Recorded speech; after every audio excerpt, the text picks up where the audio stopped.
Okay, I want to talk about there are a couple of different things you said. Like one of the lines that I love is you said, people say they fell out of love. No, they stopped doing the things that kept love alive. Yeah. Can you expand on that? I think the biggest problem in relationships is that we just stop paying attention. Yeah. Like we just stop paying attention. And there's all these little tiny things when you first fall in love with someone that they do that you absolutely love and that make you feel loved, and that you do for them and that probably make them feel loved. But like, when's the last time, I'm not going to put you on the spot, but when's the last time that you said to your partner or your spouse, hey, what are some things I do that make you feel loved? Or when's the last time you said, hey, you know when you get that, when you see that I'm out of that sparkling water that I like and you just like buy a case of it when you're out at the store, that makes me feel so seen and so loved. Like we kind of don't do that. Like we just don't do it. It's sort of like, oh yeah, like, you know, this person's with me now. Like they're legally obliged to be here. Like I don't have to do all that anymore. And it's absolutely true. Like you don't. Like, but there's so many things when you first meet someone and you're kind of trying to close the deal. You know, it's like the job interview. At the interview and the first week of work, like everything is new and fascinating and wonderful. And it's like, oh my God, they did this. And I'm just so glad to have the job. Like, this is so great. Like, I'm so tired of sending resumes. Like, I got the job. And like 4 months in, you're like, oh, you know, I mean, well, it's the same job, but your perception of how special it is and how lucky you are to have it has now been completely jaded by the fact that you have it. And so I think in relationships, we stop paying attention. And when we stop paying attention, you know, no single raindrop is responsible for the flood, but the flood is just a bunch of little raindrops. And so people always, when they're talking about marriages ending, they're like, oh, you know, and I get this a lot, like, because not everybody interviews with the level of nuance you do.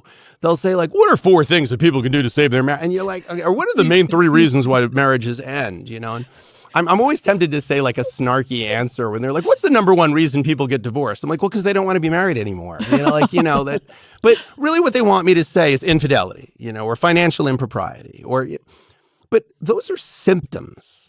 Like infidelity is a symptom of the problem. The problem is almost always the same: disconnection. Disconnection from self and then disconnection from the other person. Because the 2 biggest problems are we don't know what we want and we don't know how to express it to another person. And the most dangerous lies are the ones we tell ourselves. I mean, I think in both of our lines of work, we know that like the most dangerous lies are the things you tell yourself. Oh, no, well, no. We're going to next month, next quarter, we're going to turn this thing around. Like the lies you tell yourself are so dangerous in marriage because you can't possibly identify what it is you need, what your partner needs, how you're meeting it, how your needs are not getting met. If you're not having an honest conversation with yourself and then ideally with your partner in some fashion. Yeah. You know, it's fascinating because one of the things Chris is really good at is he will tell, me frequently, like we have to have the difficult conversations that most people want to push aside because if we don't, they're a little bit like a festering wound, right? You just let it like rot away at the edges. And so sure, it is about, I don't know, trash left on the countertop, but it's not really about that. There's like something deeper. But see, trash left on the countertop is a great example. Because trash left, like it's not about the pasta. Like trash left on the countertop is not about trash left on the countertop.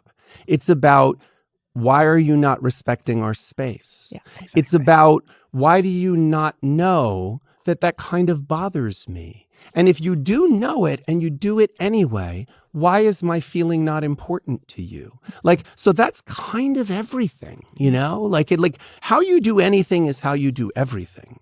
And the passion with which you do it. Because if you think about it, that actually can be equally leveraged as a sign of love. Because if he doesn't mind having the thing on the counter and he knows you do, and he moves it off the counter, then he's saying, I love you. Like, that's what that is. Like, he's saying, best example I have is throw pillows. Like, I would never have a throw pillow in my whole life. What is it with what us man would be like throw pillows? Like, we just don't. Just love them. But women love them. And so I really could tell I was in love when I was like, oh yeah, I should straighten the throw pillows up, Because it was like, it's in no way important to me. But I'd love to believe that my partner would see that and go, he doesn't give a shit about throw pillows. Like, he likes me. Because that's what that is. Yeah. Like, that's what that is. Like, that's a sign of love. And to me, we rarely say these things out loud. Like, we rarely say to our partner, these dumb little things you do that make me feel seen and loved and cared for. And these dumb little things you do that make me feel not valued and not cared for and kind of dismissed or ignored. But I feel like that's the stuff. And if we could isolate on that stuff and find ways to have discussions about that stuff that aren't going to bring out defensiveness in our partner, or we find ways to like engage in what I call loving behavior modification. The best example I give of that is I dated I'm a lawyer by trade, so I have to do I always have to be clean shaven. Like, your husband gets to have the cool beard, or but he couldn't for like 15 years. Oh yeah. So now it's like he's bouncing now back. He's like, fuck you. Or like Chris, Williamson has the like, oops, I didn't know I was sexy stubble. Which is like, Chris is gonna think I'm like man crushing on him now. But like, he's it gonna really, like it. Yeah, if I was gonna, he'd be a good man crush. But the truth is, like, I have to be clean shaven, and I have one of those like thick beards that like, so on the weekends I tend not to shave because it's like I have 2 days off from shaving. I don't have to go to court. It's good. It's just like, you're never gonna get me in a suit on the weekend. If someone invites me to a wedding on the weekend, I'm like, I'm not wearing a suit. It's not happening. I wear a suit 5 days a week. So I remember dating a girl and she had really sensitive skin. And so when I would kiss her, and I was a little stubbly like I'd be on the weekend, she would get like a little redness, y'all have sensitive skin. Yeah. And she would be like, oh yeah, your beard is prickly. And it really brought out something defensive in me. Like, and I was very I wouldn't say it, but I find myself thinking like, you should be happy that I'm kissing you. And like, now I got to shave when I'm going to see you and Monday through Friday. Like, this is great. Like, I've never no break from this whatsoever. Needless to say, that relationship didn't work out. Not solely for that reason, although maybe it was a symptom. The next woman I dated had the exact same issue, but she was a genius because I would shave. Usually it was on Monday morning if she spent the weekend or something. Monday morning, she would come in after I'd shaved and she'd be like, oh God, you're like so sexy when you're clean shaven. And she would like press up against my skin and she'd be like, you're like Don Draper in Mad Men. I love it, Dude, I would shave like 3 times a day. Like I would, by the way, I was like a little kid. Like I would shave and then I would come downstairs and I'd be like, I just shaved, and she would be like, oh my God, I love it. Yeah. Now, she was doing the exact same thing. She was trying to get me to shave for her benefit, but she went about it brilliantly because I really felt like, oh, this is like something she likes about me. And this is an opportunity I have to like become even more attractive to her and to have some praise from her. What was it? It was the exact same thing as behavior modification, but it was approached from this place of like positive reinforcement, reframing what it is that you want. And to me, like that's how in a successful marriage, you shape the behavior of your partner. God, it's so good. I'm going to take this so literally because now when I want him to not have a beard, he can't listen to this podcast. Yeah. You got to watch old episodes of like Mad Men and be like, you look so, remember when you were, oh God, that was so hot. Most guys will be like, really? Okay. If we're going to get laid from it, we usually will do it. We'll usually do what needs to be done. You have said a few funny things about what men want. Yeah. And I think you had a funny answer that I liked to what the male version of flowers is. Yeah, nudes. Yeah. It was very funny because that was actually off the top of my head. Somebody said, like, what's the male equivalent of getting flowers? I was like, nudes. Oh, wait, was that too quick of an answer? Let me think about it for a minute. Nudes. Yeah. Well, because it really is like we're visual. This is important, but it's that same, because what are flowers? Like, it really isn't like, hey, something was alive and now we've killed it and you can put it in water. Like, that's not like in and of itself a particularly romantic gesture, but we've assigned something to it, which is I was thinking of you. I wanted to give you this gesture of my affection. Like, it's really what it is.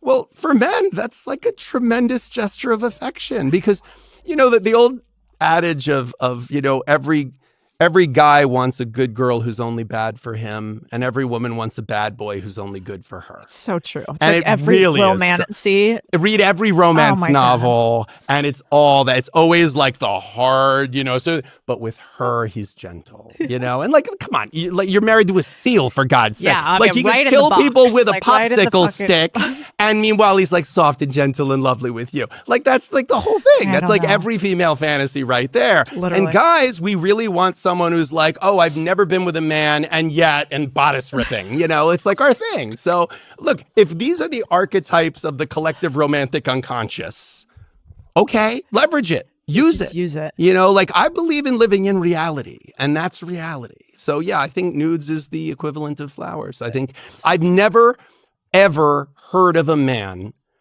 getting a nude from a woman he has a relationship with and going, oh, that is not appropriate right now. Like wherever I've been in a courtroom and got one and went, like because it's true. Like most heterosexual men, I'm really talking out of school here. I'm going to get kicked out of the like bro club. But like, it is hard not to applaud when a woman takes her shirt off. Like, it's hard not to. Like, it feels like a bit like a kid at Christmas. Even if you've seen these same breasts a million times, you feel like a kid, like, oh my God, it's just what I wanted. Those, perfect. Look at those. And I don't know why. They don't really do anything. It's like the flowers. What do the flowers really do? They smell nice for a couple of days, then you got to throw them out. But it's something about it, like something, that intoxication. If you can keep that, I think in relationships, like that's the good stuff. Like, why would you let it go away? It's so low percentage of a move. Like to me, big investment with big risk. Okay, I get it.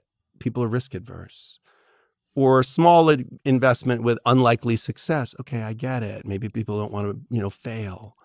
But like, if you leave your partner a note in the morning, it was so fun hanging out with you on the couch last night. I married the prettiest girl in the world. Mm. What does that take? 10 seconds. 10 seconds. What did it cost? Nothing. But what does it do? It's just saying, I see you. You're important to me. I want you to feel seen. I want you to feel heard. And this downward spiral that everyone who ends up in my office at some point starts and then gracefully finishes in the chair in front of my desk starts with, well, why should I do that? He didn't do this. Yeah. Like, why should I sleep with him? He's nothing but unfriendly to me. Well, why should I be friendly to her? All she does is dismisses everything I say. Like, and that's what I mean when I say, well, like, okay, you're both right. Like, you don't owe each other anything. By the way, you don't even have to be married. So don't be married. But at some point you went, yep, 8 billion choices. That's the one I want. And so why wouldn't you water that plant? Like, why wouldn't you just take that? Because that spiral starts to work in the other direction. Like, even if you kind of lost the plot, like you can get it back, but it's a little bit of a slow process. And the hard part is just like getting back in shape when you've fallen out of shape. It's like, you don't go back into the gym for 4 hours and go, okay, this is great. Like, you'll be so sore the next day, you'll never be able to move and it won't accomplish much. But do 20 minutes a day for a couple of days. Yeah. And you'll start to get stronger and stronger and stronger. And it's the same thing. Just start those little gestures and see if that reconnection starts to happen and it starts to feed the other person, inspire them into because I'll tell you something. I feel like, and I haven't tested the theory, if you sent more flowers, you'd get more nudes. If you gave more nudes, you might get more flowers. Like, I don't know which came first, the flowers or the nudes, the chicken or the egg. But I'm telling you, like, there's something to be said for this. There's something to be said for kind words and blowjobs. There's something to be said for it. Because I don't know which comes first, but I'll tell you right now, you do one, you'll probably get the other more often.